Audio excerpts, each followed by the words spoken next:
Hola a todos, buenas noches. Soy María Fase, directora literaria de Alfaguara, Lumen y Reservoir Books, y estoy encantada de estar esta noche con ustedes. Gracias por haber venido.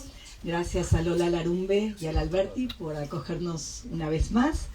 Y gracias desde luego a Claudia Piñeiro, la gran Claudia, por haber venido a ser nada menos que presidenta del jurado del Premio Alfaguara y a presentar el tiempo de las moscas que hoy nos convoca. Gracias a Berna González Harburg por conversar con Claudia. No me puedo imaginar mejor interlocutora. Vamos a tener un diálogo muy interesante. Berna es también escritora, autora de muy buenas novelas negras que les recomiendo a todos y gran periodista. A Claudia Piñeiro la conocéis todos muy bien, tiene una larga carrera. Nació en mi Buenos Aires, nuestro Buenos Aires, acá tengo varios compatriotas, en Bursaco más precisamente, en 1960, es dramaturga, ha sido también publicista y es desde luego escritora y autora de novelas inolvidables, como Elena Sabe, como Las viudas de los jueves, como Betty Boo, como Catedrales, como Las grietas de Jara, como Tuya. Tuya es precisamente el antecedente del tiempo de las moscas. En el tiempo de las moscas, Claudia ha recibido muchísimos premios, muchos premios de novela negra y también otros premios. Con Elena Sabe fue finalista el año pasado, nada menos que del premio Booker. Y bueno, esta novela que hoy nos convoca ya salió en Argentina y desde su publicación es número 1 en las listas de más vendidos. Fue aclamada, como suele pasar con todas sus novelas, por la crítica y ya somos varios los lectores fascinados con ella. Cuando leí este libro en estas vacaciones de las fiestas, lo leí al mismo tiempo que Annie Ernaux y pensaba que hay cosas en las que se parecen. Yo diría que en las novelas de Claudia hay 3 elementos fundamentales. Uno, personajes inolvidables. Otro suena a fórmula hecha, pero es literal y cualquiera que haya leído una novela de Claudia lo sabe, que es una trama trepidante. Y el tercero es el fuerte compromiso, y yo creo que cada vez mayor, ya hablaréis de ello, político y social. Y eso la emparenta con una autora, con Annie Ernaux, con la que quizás no tendría mucho que ver. Y pensaba también que mientras la premio Nobel usa para esta crítica social su propia vida, hace de su vida autoficción y literatura, Claudia hace casi lo contrario, es decir, usa las armas de la ficción. No hay un género más puro en ficción en cuanto a la fuerza que tiene una historia que surge de la imaginación que el género policíaco. Lo decía también Borges, cualquier buena historia, mejor dicho, toda buena historia es en esencia un relato policíaco, así que de esto se trata. Y bueno, no hablo más porque queremos escuchar a Claudia y a Berna. Muchas gracias. Al terminar firmará ejemplares de sus libros. Gracias María, gracias Lola por acogernos siempre en esta librería que es de corazón ya mítica para todos nosotros los autores y los lectores. Gracias a todos los que estáis aquí en la escalera, en la cámara detrás, porque también esto está siendo divulgado por streaming, así que gracias a todos los que igual estáis fuera, que luego me llega que uno dice yo te vi desde Almería o cosas así. Bueno, pues sé que estáis ahí, así que Claudia, hablamos también para ellos. Y bueno, gracias a todos por la oportunidad sobre todo a Claudia, de presentar una novela que una vez más nos muestra cómo te vuelves a superar. Es increíble, ¿no? Es una novela que ahora la abordaremos desde los distintos ángulos. Yo he leído prácticamente toda la obra de Claudia Piñeiro y la he disfrutado. He visto cómo crece desde un nivel ya muy alto desde el que partió y cómo siempre innova y siempre se renueva, ¿no? Yo creo que, bueno, aquí somos muchos escritores y ya sabéis que los escritores somos lectores complicados porque a la vez que nos gusta leer y entretenernos con la lectura como cualquier lector, nos gusta aprender como escritores de una novela. Me cuesta muchas veces novelas que reconozco que pueden ser buenas, pero que yo ya, pasadas 50 páginas y demás, pues igual ya no puedo aprender, ¿no? Porque tiene fórmulas repetidas, etcétera. Sin embargo, tú siempre das un nuevo salto mortal y siempre te colocas en un lugar en el que nos sigues entreteniendo y nos sigues enseñando, ¿no? Con recursos, herramientas narrativas que desde luego son impresionantes. Aquí lo dice el propio título, El tiempo de las moscas. Claudia traza una metáfora constante con este bicho, con las moscas. Y fíjate que cuando yo terminé, según lo iba leyendo y avanzando, me daba cuenta de que yo misma, sin pensar en el título, pero que yo misma me sentía como si estuvieras haciendo una tela de araña perfecta. Ya sabéis que las telas de araña, bueno, pues tienen esa perfección milimétrica, ¿no? Sostenidas aquí, allí, en el otro lado, es decir, no son cuadradas, pero son irregulares, pero dentro de esa irregularidad tienen una uniformidad casi matemática. Y como me fui sintiendo como si yo hubiera caído, pero como una mosca entusiasmada que va por la miel. Y de repente me estás rodeando, me has atrapado, atrapa al lector de una forma en que de repente dices, me va a engullir, o sea, Claudia Piñero me va a engullir porque ya estoy en esa tela de araña, ¿no? Y me he sentido así, me he sentido que has trazado una tela de araña que nos atrapa, pero hay muchísimo más, ¿no? Que ahora quiero que te iré preguntando por todas estas cuestiones, pero también antes quiero destacar otra cosa importante, que es una novela. Vamos a ver, aquí tenemos a una protagonista llamada Inés, que como todos nosotros, como todas nosotras, ya carga con la mochila de su vida. En este caso puedo decirlo porque esto se dice desde las primeras páginas y desde la sinopsis. Sabemos que ha pasado 15 años en la cárcel y un año fuera de la cárcel, ¿no? Entonces aquí tenemos ya una mochila de 16 años con la que carga la protagonista, y que Claudia va a ir dosificando muy poquito a poco las razones de esa mochila. Es una de las razones por las que nos va atrapando, pero que nos va a llevar a un mundo en el que realmente es una novela de mujeres, sobre mujeres. No quiero decir demasiado, pero quiero decir, hay mujeres asesinas, hay mujeres detectives, hay mujeres víctimas, hay mujeres culpables e inocentes.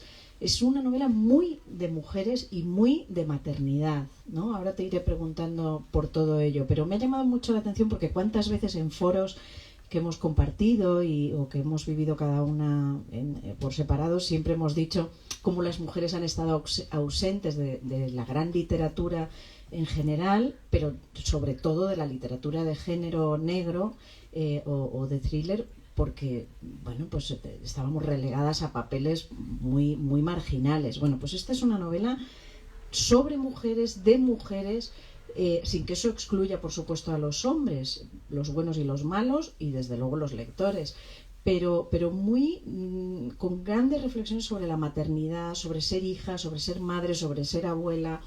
En fin, hay muchísimo aquí, muchísimos trazos por los que seguir las pistas, ¿no?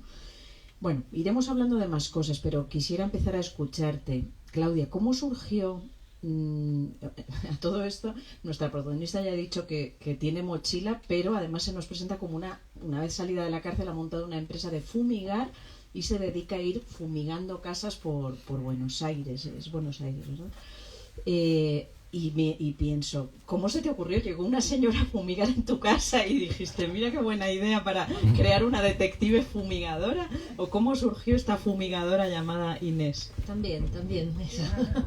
Bueno, primero muchas gracias a todos por haber venido. La verdad que es muy emocionante ver tantas caras que admiro, que quiero, que me acompañan en esto, y de verdad les agradezco a todos. Tendría que nombrar a tantos que por eso no nombro, pero muchas gracias por acompañarme. ¿Cómo surgió? Surgió porque un amigo en común que tenemos con Rosa, Guillermo Martínez, un escritor argentino muy importante que escribió Crímenes Imperceptibles y tantas otras novelas, fue a dar un curso a Estados Unidos, a una universidad, y tenía que llevar 3 novelas latinoamericanas, y entre las que eligió para llevar, llevó Tuya. Y cuando vuelve de dar ese curso a sus alumnos, me dice, vos tenés que seguir con este personaje. Y le digo, pero Guillermo, ¿cómo se te ocurre una mujer que entra a la cárcel, que acaba de matar a alguien? No es muy fácil seguir ese personaje, excepto que haga una novela carcelaria, que no era lo que tenía en mente. Y me dice, bueno, como hace Patricia Highsmith con el talentoso señor Ripley. Entonces dije, bueno, qué alto que me puso la vara, ¿no? Y yo decía, claro, porque fíjate que Ripley mató a alguien y uno quiere seguir viendo qué le pasa y genera empatía con el personaje, etcétera. Y bueno, eso que me dijo Guillermo me quedó ahí, me pareció como un poquito descabellado, pero bueno, esas cosas son descabelladas, pero a uno le quedan en la cabeza. Pasaron los años, llegó la pandemia en la cual recogimos todo lo descabellado que había quedado en la cabeza y lo trajimos al presente para ver qué se nos podía ocurrir. Y entre esas cosas dije, bueno, ¿qué pasa si la traigo, como dice Guillermo, aquí ahora a Inés? Empecé a hacer cuentas de cuánto hacía que estaba presa, si podía haber salido juzgada por homicidio, pero con buena conducta, y sí me daban los números. Y entonces me di cuenta que Inés, que era una mujer absolutamente machista, que había siempre tenido ese respeto por el rol de lo que ella creía que era ser mujer, iba a salir un mundo no solamente cambiado por los 15 años de haber estado presa, sino un mundo que había sido absolutamente recibido un cambio brutal con respecto al lugar de la mujer, los derechos de las mujeres, cómo hay que ser mujer o cómo no hay que ser mujer, de lo que ella había aprendido. Y eso me empezó a interesar más, ¿no? Porque dije, qué difícil, ¿no? Sacar a esta mujer que en la primera novela decía cosas que podían parecer graciosas desde su machismo y que hoy ya ni gracia nos causan, ¿no? Porque ya es como que se pasa de rosca.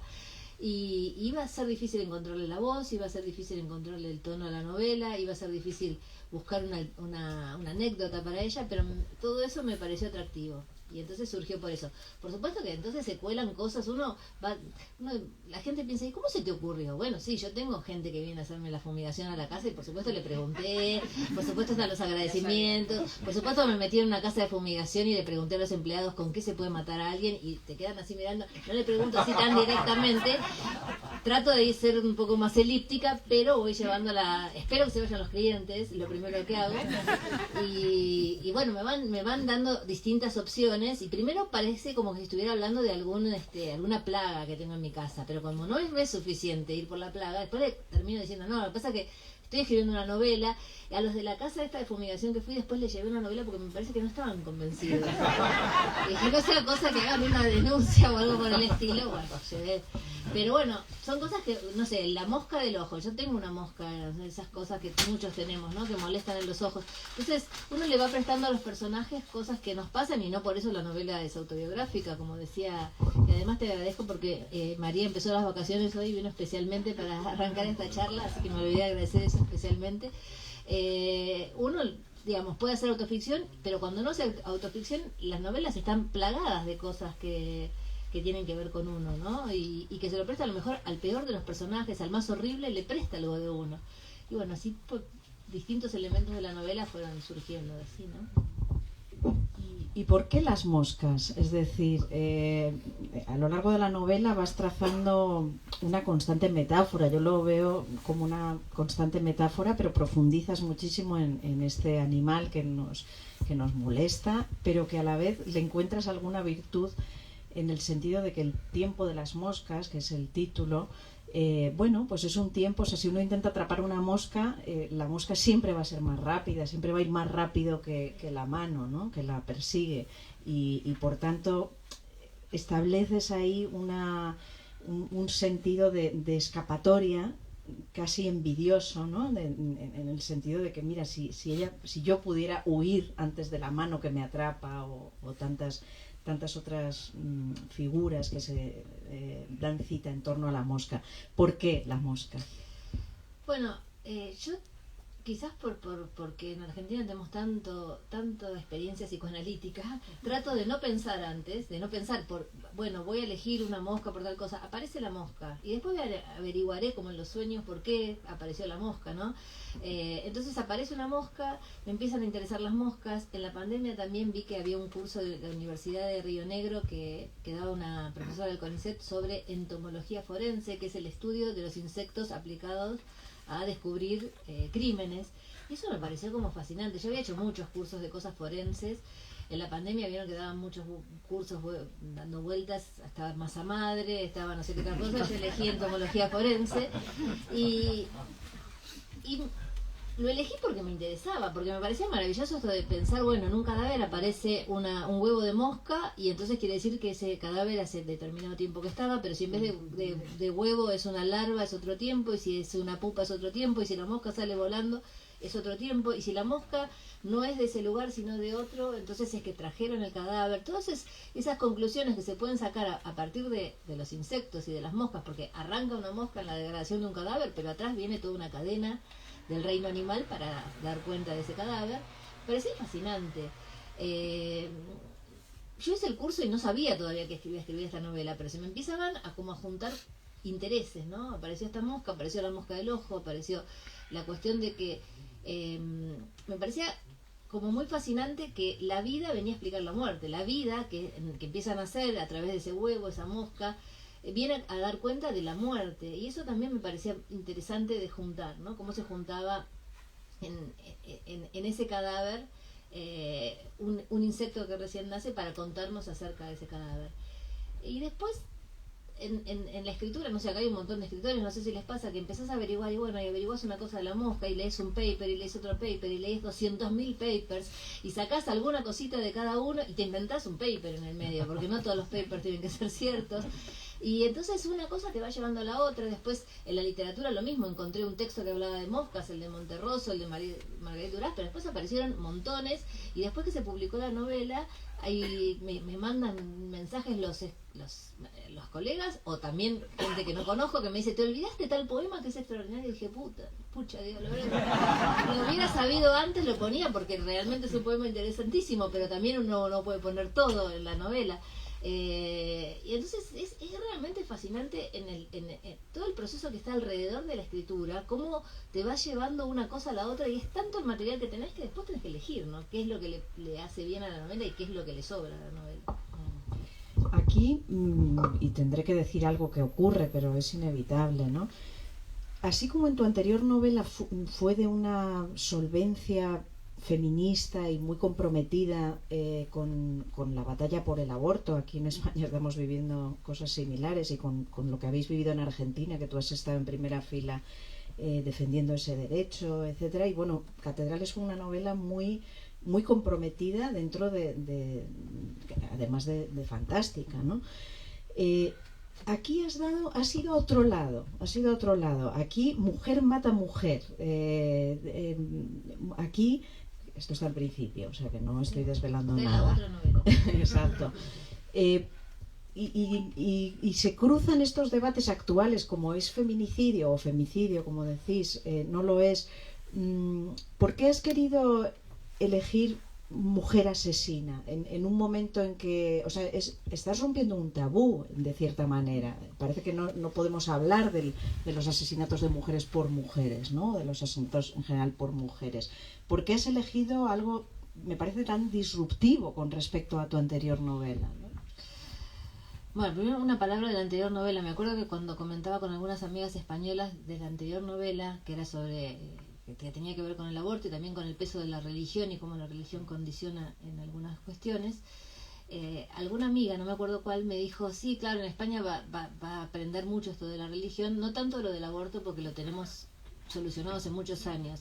Y yo pensé, ojalá sea así, y no dije nada porque, qué sé yo, si lo tienen solucionado mejor así.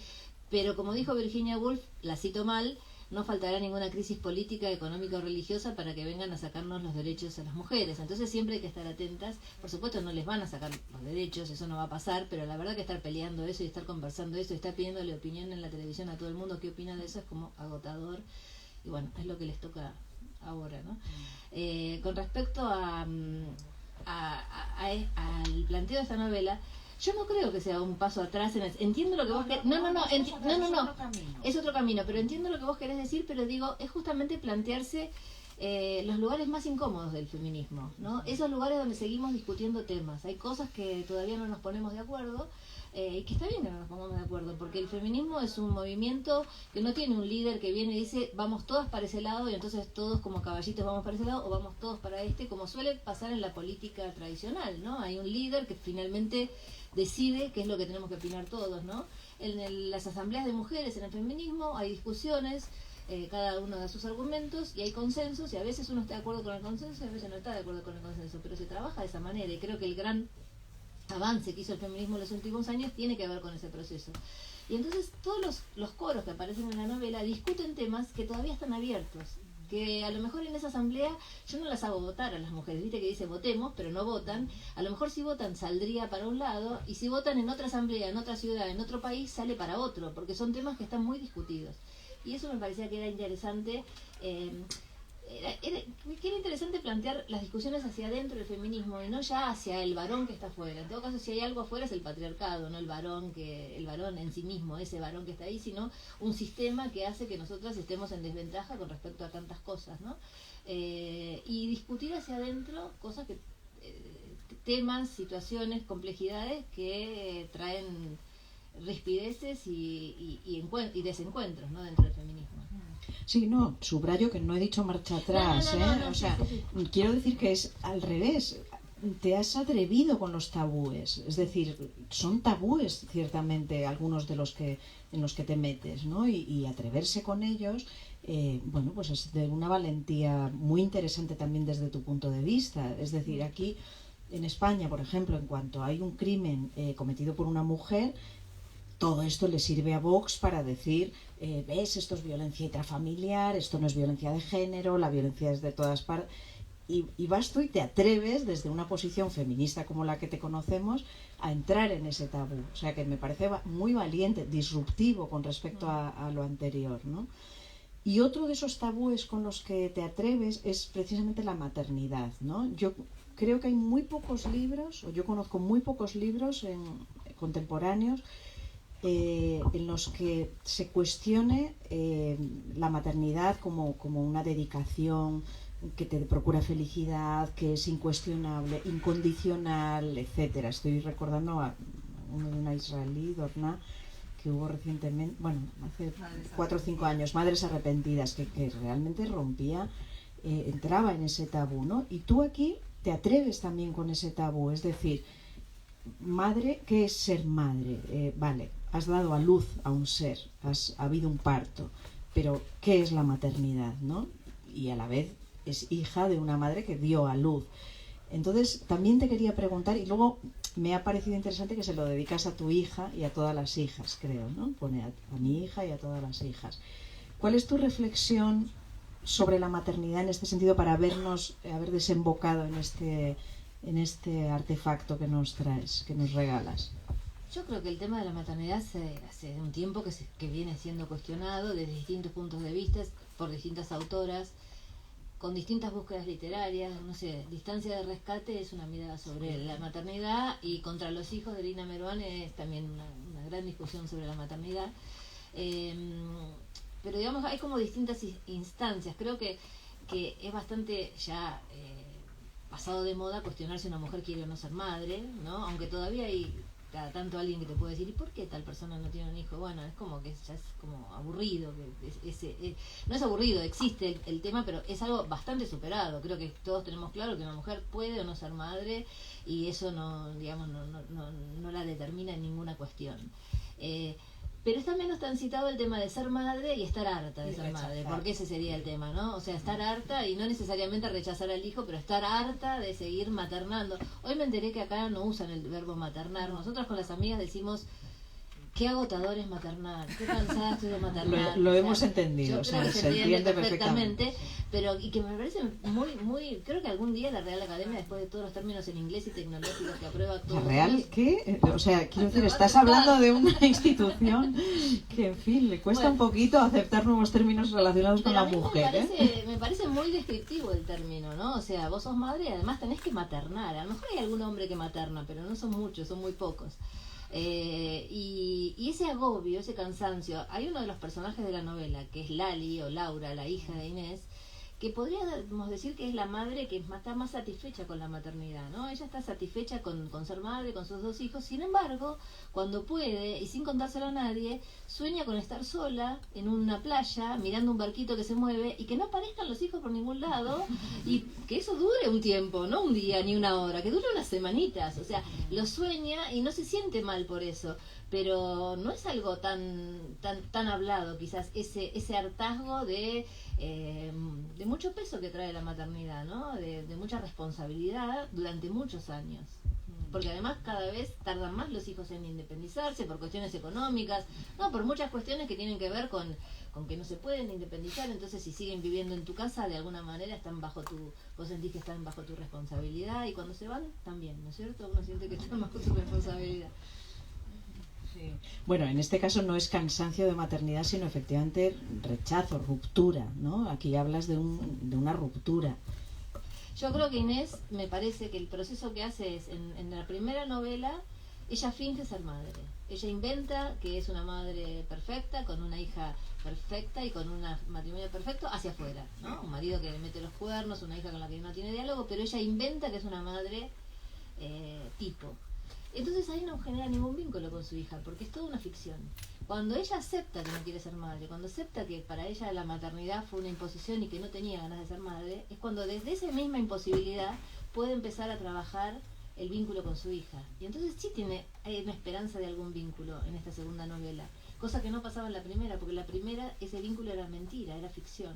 Solamente reconociendo que no existía puede ella hacer algo con eso, ¿no? ¿Te planteaste que todos los personajes principales fueran mujeres? ¿Es algo voluntario o que o surgió así? Me parecía que era una novela que tenía que tener personajes femeninos en todos los roles, ¿no? O sea, en los buenos, en los malos, aunque no hay ni buenos ni malos en general, pero digamos en los buenos, en los malos, en los protagonistas, en los antagonistas. Hay 2 varones, que son varones aliados, entre comillas.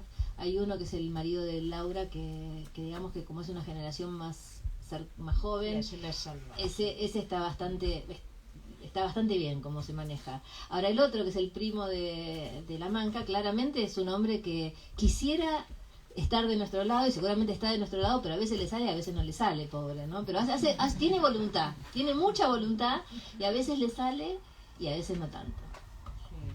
Pero bueno, me parecía que también es como demasiado fácil, ¿no? Poner que el asesino es el hombre, quería sentir qué pasa si todos esos roles los cumplen mujeres, ¿no? Sí, por eso insisto en que se atreve con varios tabúes, y creo que ya hemos mencionado 3, este es el tercero, ¿no? El convertir a las mujeres en las malas, las buenas, y a eso iba mi siguiente pregunta. Hablas, y acabas de decir, ¿y qué son los buenos y los malos? O algo así. Hay una frase, a ver si la encuentro, en la que están hablando de buenos y malos. Espera, déjame ver si la encuentro. Ya sé que la amiga le pregunta a nosotras, ¿somos las buenas? Sí, y dice, ¿quién sabe? Ahí no la encuentro ahora, espera. Ah, sí, los buenos, dice, nosotras, ¿quién si no, no? Que una le pregunta a la otra, está hablando de los buenos y los malos, y dice, ¿quiénes son los buenos? Nosotras somos las buenas, ¿y quién si no? Dice. ¿Quién si no? Claro, o sea, las buenas somos nosotras, claro, hayamos hecho lo que hayamos hecho. Me gusta mucho esa reflexión, y la quiero unir con algo que has contado más veces y que igual ya habéis oído, pero que me encantaría que lo contaras de nuevo, ¿no? Como tú, como novelista policial, o de policiales, o de negra, realmente no tienes protagonistas el policía, el detective, porque alguna vez has contado que en Argentina eso es impensable, ¿no? Entonces aquí las buenas son 2 expresas, o sea que tienen la mochila una asesina, o sea, mató a otro hombre que ni hemos mencionado, perdón, no, una mujer, al amante de su marido, sí. Pero entonces eso, y es la buena, o sea, es la protagonista, es la que queremos que gane, es la que se... Es la vara que me puso Guillermo Martínez. Claro, entonces quisiera tu reflexión sobre eso, al fin y al cabo, ¿quiénes son los buenos, los malos? Bueno, es que eso es tan interesante para reflexionar fuera de la novela, ¿no? Nosotros ponemos siempre etiquetas de este es el bueno, este es el malo, este es el bien, este es el mal, y habría que sacar todo y empezar a pensar de nuevo, ¿no? Por supuesto que hay cosas que están mal, pero la etiqueta en la persona, ¿no? De bueno y malo es bastante complicada, y lo hemos hecho a lo largo de los siglos tantas veces, ¿no? Bueno, Rosa tiene su último libro, el elogio, el peligro de estar cuerda, que justamente trabaja sobre eso, ¿no? ¿Quiénes son los cuerdos? ¿Quiénes son los locos? Y son etiquetas que se van poniendo y que hacen daño también, ¿no? Siempre es mejor pensar que estamos todos en una misma línea y que a veces damos un paso hacia un lado y un paso hacia el otro y volvemos y nos vamos manejando. Pero no me acuerdo cuál era la pregunta. No, que explicarás eso como el concepto de buenos y malos. Quiero decir, en la novelística de género en general, el policía, el detective era el bueno, el que estaba al lado de la ley. Aquí, bueno, sí, a mí me gusta poner a los personajes en situaciones en las cuales uno pueda pensar que no están haciendo algo que está del todo bien y uno poderse plantear, bueno, ¿y yo qué habría hecho en esa situación? ¿No? Si me hubieran hecho ese planteamiento, ¿qué habría hecho? Me gusta poner al lector y al personaje, ¿no? En ese lugar. Por ejemplo, acá La Manca y Inés tienen un problema con el servicio de salud, ¿no? O sea, tienen que ir al servicio de salud por un tema que es crucial en la salud de La Manca, y el sistema de salud, que en la Argentina es gratuito y que uno puede asistir a los hospitales a atenderse, le dice que vuelva en 8 meses. Y en 8 meses es probable que esté muerta si le hacen volver en 8 meses. Entonces, un sistema que responde con...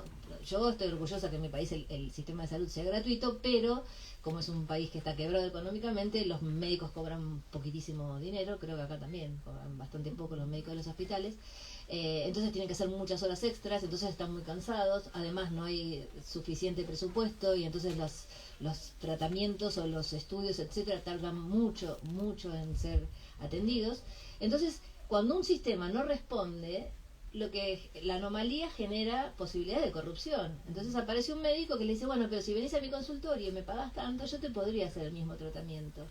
Y entonces hay gente que puede pagar ese dinero, incluso sin pasar por el hospital público, y va a un médico privado, y hay gente que no lo puede pagar, y entonces tiene que esperar los 8 meses, aunque sepa que a lo mejor en eso se le va la vida. Ellas deciden ir al médico, pero también deciden después vengarse del cobro, ¿no? O sea, dar todas las explicaciones, pero me parece que ahí, cuando ellas deciden finalmente hacer algo que puede ser ilegal, uno se plantea, ¿quién es el bueno? ¿El médico era el bueno? ¿El médico que no hizo todo lo suficiente para que ella la atiendan en el tiempo correcto y la llevó al sistema privado para que le pague una cantidad de dinero? ¿O ellas que finalmente hacen, no voy a contar qué, pero hacen una manganeta para salir un poco más empatadas con la circunstancia? A mí me gustan esos planteos. En Las Grietas de Cara yo tengo un protagonista que hace cosas que uno puede decir, y no... La verdad que no es muy legal esto que está haciendo, pero también el sistema lo lleva a tomar decisiones dentro de esa situación que tiene que definir, bueno, ¿lo hago o no lo hago? Pero el sistema mismo lo lleva a eso. Entonces, definir buenos y malos en sistemas corruptos es muy difícil. Abordas también en una parte, realmente todo el presente está en tu novela, y una de las partes es la realidad trans, a través del hijo de uno de los personajes, que ha cambiado de género. Esto lo hemos hablado tú y yo varias veces personalmente, como en Argentina vivís una realidad muy diferente, muy adelantada a España, ¿no? Donde el debate ha provocado rupturas importantes. Y aquí también, cuéntanos un poquito por qué eliges esta temática, este personaje, un personaje que además no va a acabar bien, porque su madre se opone a este cambio de sexo. ¿Por qué has querido fijarte, aunque sea en pequeña dosis, pero en esta temática? Bueno, porque es uno de los grandes temas que hoy también atraviesan el feminismo, y que atraviesan el feminismo más europeo que latinoamericano, porque yo veo las discusiones desde Argentina, donde hace 10 años que tenemos ley trans, hace 10 años que un hombre o una mujer se puede presentar en el registro civil y decir que quiere cambio de género en su documento, y hace 2 años que tenemos la posibilidad de pedir que el documento salga como no binario. Y no se cayó el mundo abajo, no se destruyeron las familias, no se presentaron hombres a competir en cuestiones atléticas para sacarnos los lugares a las mujeres. Yo no conozco ningún trans que haya entrado a un baño a violar a una mujer, qué sé yo, tampoco leo todas las noticias, pero digamos, no conozco. Entonces, todas esas cosas tremendas que dicen que puede suceder si se aprueba una ley en determinado lugar, la verdad que en Argentina pasó esto hace 10 años y no sucedieron. Pero además cuando se planteó la ley trans, hubo discusiones en el Congreso, como hay discusiones de todas las leyes entre los partidos políticos, quien quiere estar a favor, pero la sociedad no tuvo una discusión importante sobre, el feminismo no tuvo una discusión importante sobre esto. Nosotras, en general, el movimiento feminista latinoamericano, diría, por supuesto que hay excepciones, por supuesto que hay mujeres que no están de acuerdo con esto, pero en general siente que las personas trans están dentro del movimiento feminista si quieren estarlo. ¿Y por qué? Porque luchamos contra las mismas injusticias, ¿no? Porque ganamos menos que los hombres, porque tenemos menos lugares de poder que los hombres. En el caso de los trans, además, viven mucho menos, ¿no? Tienen una esperanza de vida de entre 35 y 40 años. Yo creo que muchas de las cosas que escucho en esta discusión vienen más de argumentos teóricos que argumentos reales, ¿no? Me pregunto si alguna vez han conversado abiertamente con personas que han pasado por esta dificultad y lo difícil que es tomar esta decisión. Parece como que a veces alguien pensara que se levanta una mañana y dice, ay, la verdad que quiero ser mujer, ay, la verdad que quiero ser hombre, y entonces voy y me opero para un lado y me voy. No es así, o sea, hay una pena, un dolor que hay que ser valiente también para atravesar, ¿no? Ustedes piensen lo siguiente, entre los grupos discriminados, que hay muchos grupos discriminados en el mundo, casi todos tienen un lugar de reparo. Por ejemplo, un inmigrante discriminado en un determinado país vuelve a su casa y su madre y su padre son de la misma nacionalidad que él y no lo sienten menos porque nació en un país. El trans no tiene a dónde volver, porque no es que en su familia son todos trans, vuelve a una familia donde a lo mejor también lo discriminan. Entonces debe ser uno de los seres discriminados que más pena tiene encima. Y nosotras del feminismo vamos a decir fuera. O sea, a mí me parece impactante. Yo sigo muchísimo los argumentos, no encontré ningún argumento de los que escuché que me haga cambiar de opinión, pero sobre todo no me hace cambiar de opinión la realidad que veo, ¿no? O sea, yo vivo en un país donde hace 10 años que esta ley funciona y no ha habido ningún cambio más allá de que estas personas tienen mejores derechos, acceden a mejores prestaciones, consiguen trabajos. Hoy en la televisión pública en Argentina la conductora del noticiero es una mujer trans. Y bueno, eso a mí no me perjudicó en nada, todo lo contrario, ¿no? Esa cosa de que me va a perjudicar, yo no siento ningún perjuicio, todo lo contrario, me hace feliz que así sea, ¿no? Como veis, la novela está atravesada por el presente, de forma muy solvente. No sé si alguno queréis ir planteando alguna pregunta. Sí, vale. Pues eso me pasa por decirlo. No llega. No sé si es una pregunta, pero... Ojalá sea una pregunta, yo ya te lo digo, ojalá sea una pregunta. Pues me pensaré una. Yo he vivido muchos años en Cataluña y allí sí que hay una ley trans de hace muchos años. Hay un libro que explica todos los derechos que tienes, dónde puedes asistir y todas las prestaciones que tienes. Y las tienes todas, ¿eh? Mira qué bien. Es distinto. Bueno, tampoco vamos a centrarnos en la cosa trans, pero quiero decir que el cambio de sexo es posible en España y hay muchas comunidades con una ley que lo permite. Exacto, la mayoría. En los 80 estaba Vicky Anderson haciendo un programa trans para la familia. Lo que es un retroceso como ha pasado con el aborto. Exacto. Han salido 4 locas. La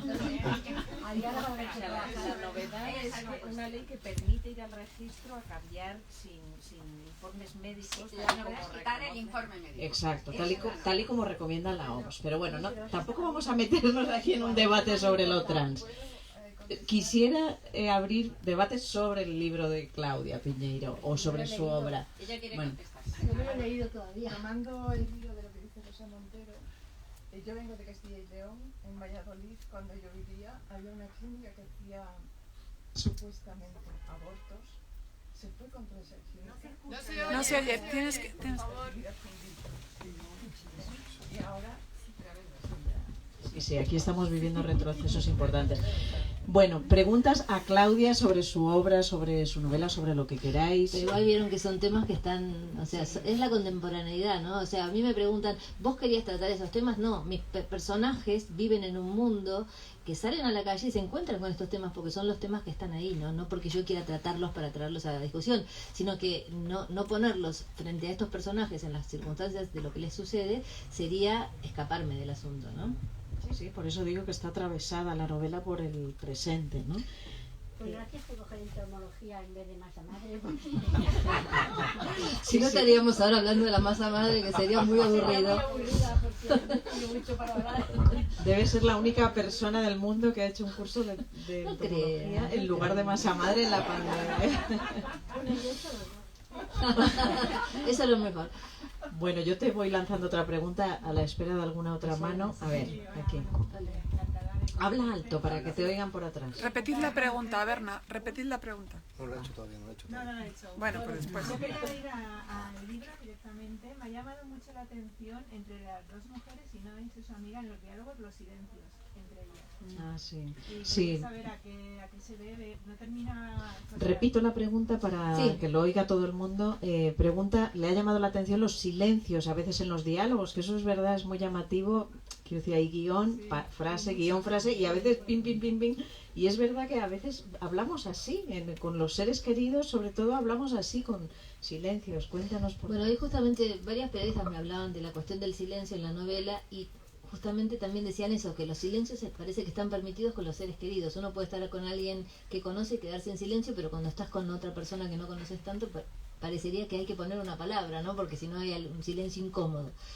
Esos capítulos de los diálogos entre La Manca y Inés, cada vez los voy despojando más de lo que en teatro serían las didascalias, por decirlo de alguna manera, ¿no? Hay una apuesta teatral, casi ellas están hablando y el teatro no tiene un narrador. En teatro son 2 cuerpos o 3 cuerpos o los que sean que vienen y dicen, ¿no? Dicen lo que tienen que decir. Y en todo caso, para el director hay unas aclaraciones de qué es lo que tienen que estar haciendo. Yo lo que quería es que el mismo lector ponga qué es lo que está pasando en esos silencios. O sea, está claro que una dice algo y que la otra a lo mejor no contesta porque no le cayó bien, o a lo mejor no contesta porque necesita pensar lo que le dijo el anterior.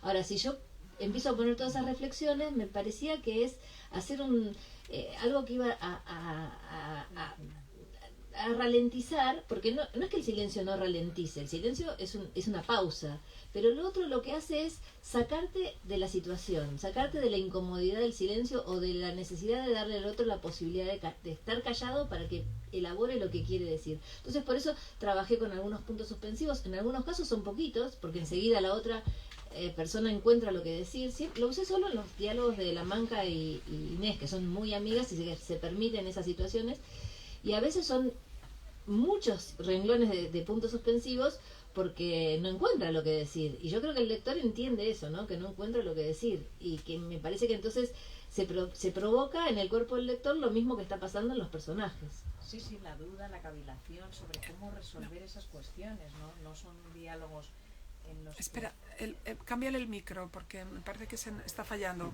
Pásale el tuyo, sí, es que me parece que está fallando. Sí. Bueno, sí, no, ha sido una pregunta muy interesante porque bueno, ahí está la cavilación, o sea, no es que no sepan qué decirse la una a la otra, sino que están resolviendo algún asunto que requiere su decisión o su siguiente pensamiento, y no llega, como nos pasa en la vida real. O sea, que me ha parecido un recurso muy inteligente. Rosa. No, sí. Es que se había debido gastar la pila. Bueno, voy a ir luego a una pregunta, pero quería deciros antes que sois maravillosas las dos. Es que, mira, primero Berna, que es una escritoraza con un montón de premios, además es de una generosidad, presenta a 20.000 personas, a mí misma también, y es una lectora alucinante como lees, cómo lo haces, de verdad. La generosidad y la capacidad que tienes de todo, ¿no? De entrega y del talento para hacerlo, te admiro muchísimo, de verdad, gracias. Y luego mi Claudia, que es enorme, que es maravillosa. Yo me he leído todo, me gusta muchísimo desde siempre. Mis preferidas antes, hasta ahora, eran Elena Sabe y justamente Las grietas de Jara, que has mencionado. Y ahora esta novela para mí es la mejor tuya, y mira que me han encantado todas tus novelas y me parecen grandísimas. Esta tiene una complejidad que no se nota por otro lado porque te la bebes, lo que tú decías, te atrapa y te la bebes, pero tiene una complejidad de construcción, de pensamiento, del amplísimo, como tú has estado ahí enumerando, ¿no? Del amplísimo espacio social y de ideas, de sentimientos que va tocando, ¿no? que es increíble, la verdad, y un final tan bello, el final, precioso. Entonces, iba a la construcción, que me parece muy interesante, ¿no? Porque tiene varias, es originalísima, debo decir, además, muy original. Entonces, tiene varios elementos. Primero tiene el coro de mujeres que no conocemos, pero que es un coro griego de moscas, que hablan de los temas de feminismo, por un lado.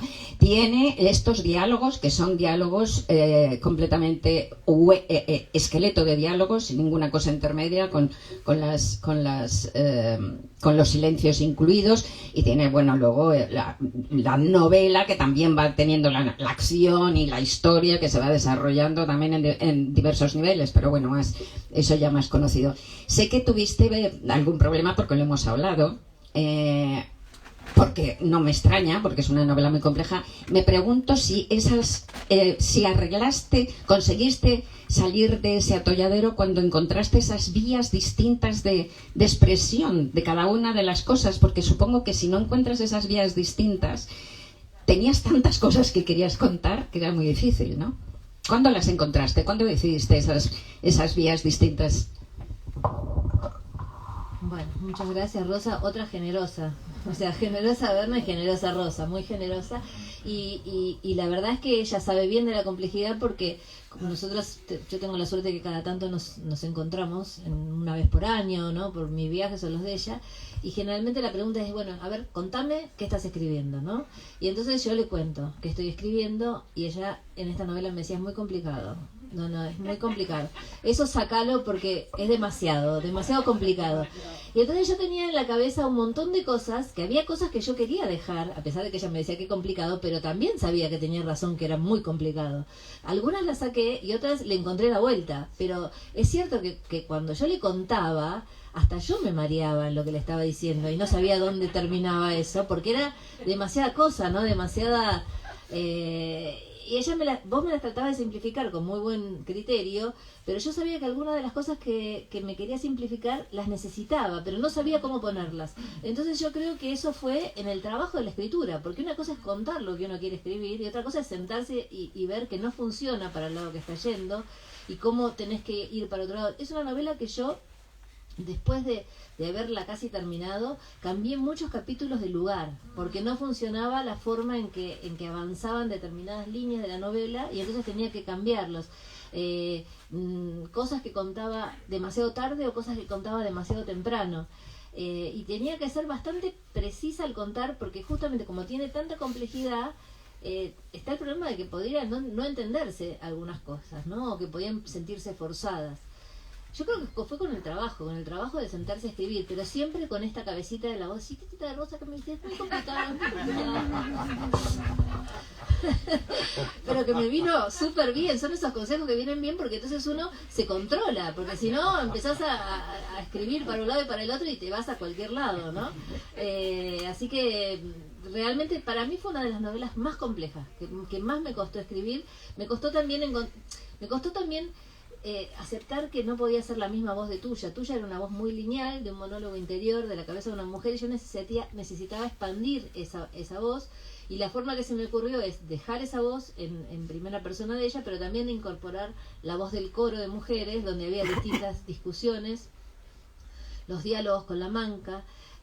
Todo eso tiene que ver con lo narrativo, con expandir las voces, porque Tuya es una novela muy chiquita, muy cerrada, que podía funcionar de esa manera, que si la escribiera hoy a lo mejor buscaría otras formas, no lo sé, pero esta necesitaba recurrir a otras herramientas narrativas y lingüísticas, porque no iba a ser suficiente para tanta complejidad, ¿no? Bueno, eso que se me olvidó decir, que también están los monólogos, que son extraordinarios, es una absoluta maravilla, y todo eso, todo ese artificio no se nota.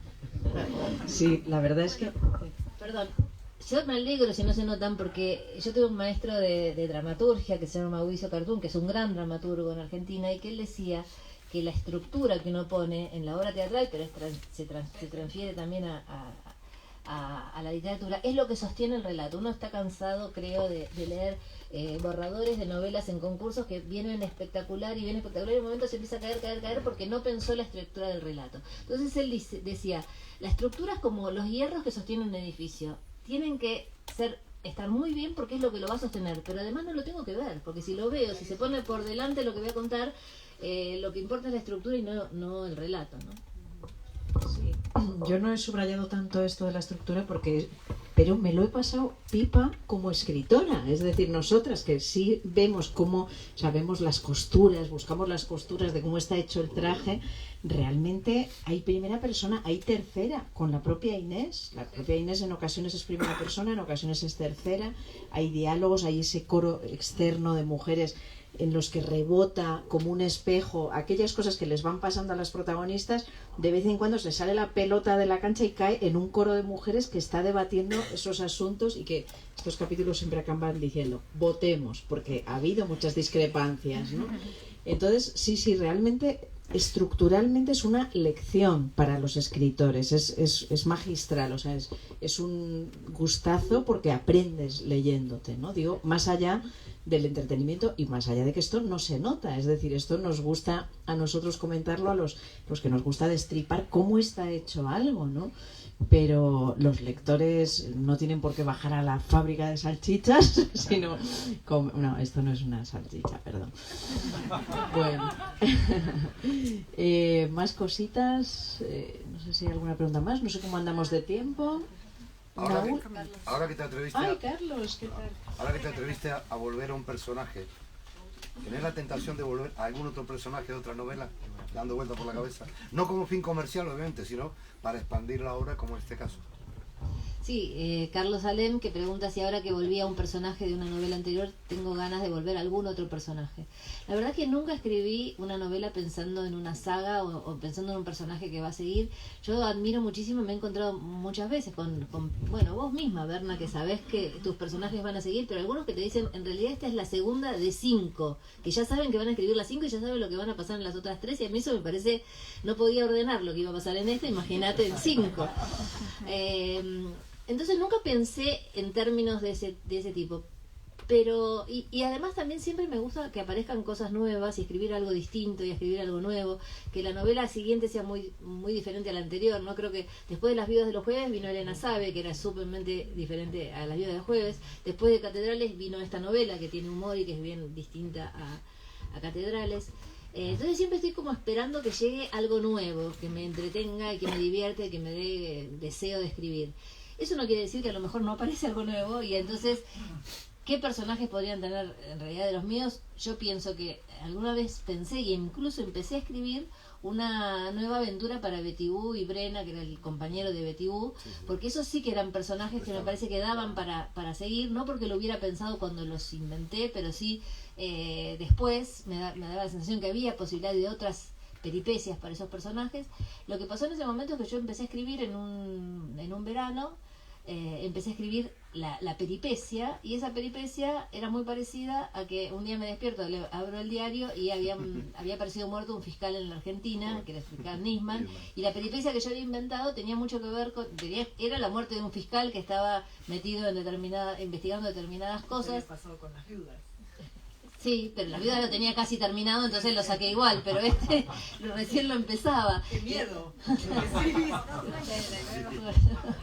Y entonces me parecía como que era meterme con un tema que no estaba resuelto, que la mitad de la gente cree que se suicidó, la mitad cree que lo mataron, y que además era imposible que no pensaran que yo lo estaba escribiendo porque había pasado eso, si bien yo había empezado a escribirlo antes, entonces lo abandoné. Al abandonarlo, abandoné continuar con Betty Boo, pero quizás algún día retomo esa historia también. Bueno, como vemos, ¿hay alguna pregunta? ¿Otra más o acabamos? No, yo solamente era daros las gracias, sobre todo, Claudia, por volver a la librería Alberti, que siempre es un gran placer verte, escucharte y sobre todo leerte, ¿no? En esta novela, desde luego, tan original, tan única y tan sorprendente, ¿no? Muchísimas gracias, Berna, también por tu afecto, por tu generosidad, María Fasce, a todo el equipo de Alfaguara, a toda tanta gente que ha venido aquí al Alberti, que nos sigue desde las redes sociales. Siempre terminamos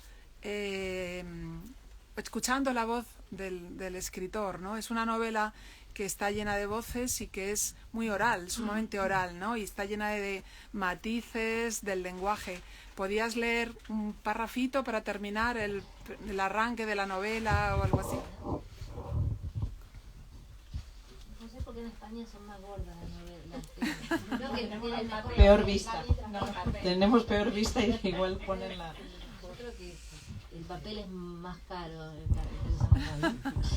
El gusto me hace que sí. Bueno, un pasillo la conduce a otro. Cada tanto Inés escucha que alguien la saluda, pero ella no mira, no se da vuelta, solo levanta la mano a la altura de la cabeza y luego la baja. Repite ese mínimo gesto cada vez que escucha su nombre, intentando ser amable. Sospecha que si mirara podría quebrarse y no quiere que la última imagen que quede de ella en ese lugar sea esa, la de una mujer que llora. Prefiere que la recuerden como una mujer amable. Temprano, por la mañana, ya se despidió de la manca, y en el almuerzo volvieron a estar juntas pero en silencio, porque todo lo que tenían para decirse lo habían dicho en privado. O no lo dirían, al menos por el momento. Inés, porque para poder decir algo hay que atreverse a pensarlo. La manca, porque sabe que hay temas que a su amiga la asustan, y si hay algo que ella no quiere, es asustarla. Inés avanza escoltada por un agente penitenciario a la que apenas conoce. A ella le habría gustado que él acompañara a otra, alguna de aquellas con las que compartió tantos años ahí dentro. 15. El bolso que carga no llega a pesarle en el hombro. Regaló la mayoría de las pocas cosas que tenía. Siente que está a punto de nacer por tercera vez. La primera cuando la parió su madre. La segunda cuando mató a Charo, o Tuya. La tercera cuando se abra la puerta y esté libre. Una nace desnuda. Así que ¿para qué llevar nada? Eso pensó cuando le dijeron que preparara sus cosas, cuando supo que se iba. Eso piensa ahora, una nace desnuda. La gente muestra los papeles de salida al llegar al punto que separa el adentro del afuera. Desde algún sitio, quien recibe la orden hace que el portón se abra, automáticamente. Inés se queda contemplando la calle, que ya no recordaba, sin atreverse a reiniciar la marcha. Tiene la sensación de que el sol brilla más fuerte de ese otro lado, que para mirar, una vez que atraviese el portal, va a necesitar los anteojos oscuros que ya no usa. El sol, adentro y afuera, es el mismo. Ella lo sabe, pero tampoco tiene dudas de que a partir de este momento le faltarán la sombra de los pabellones, el tumulto de las compañeras, el reparo de su propia celda a pesar de la humedad y del frío. Frunce el entrecejo, cierra apenas los ojos, a media asta, para enfrentar lo que viene. La gente que la acompaña le dice suerte. Inés sabe que no es un deseo sincero, sino que, ante su aparente actitud indecisa, la está invitando a salir una vez más. Por fin da los 3 pasos necesarios para pasar de un lado al otro. Detrás de ella el portón se cierra. Inés no lo ve porque no quiere darse vuelta, pero lo oye. El motor que pone en marcha el sistema, el recorrido sobre el eje de metal, el golpe cuando la hoja de la puerta hace tope en el marco, el sonido de los engranajes de la cerradura en el movimiento que ejecutan hasta acoplarse. Este portón ya no puede abrirse. Si ella girara sobre sus pasos, asustada, lastimada por un sol más intenso, y quisiera abrirlo para pedir refugio, no lograría que la dejaran pasar. Si quisiera volver a entrar, ella lo sabe, debería equivocarse otra vez. Se equivocó. 15 años después no tiene una respuesta que la satisfaga. A su espalda ahora solo hay silencio. Entonces respira hondo, mira a un lado y al otro, se acomoda el bolso en el hombro. La calle está desierta, daría lo mismo que estuviera llena de gente. Lo sabe, está sola. La circunstancia no la decepciona, no pretendía que nadie fuera a esperarla, pero le confirma de manera brutal aquello que pensó cuando supo que saldría de allí. Una vez más, Inés nace desnuda.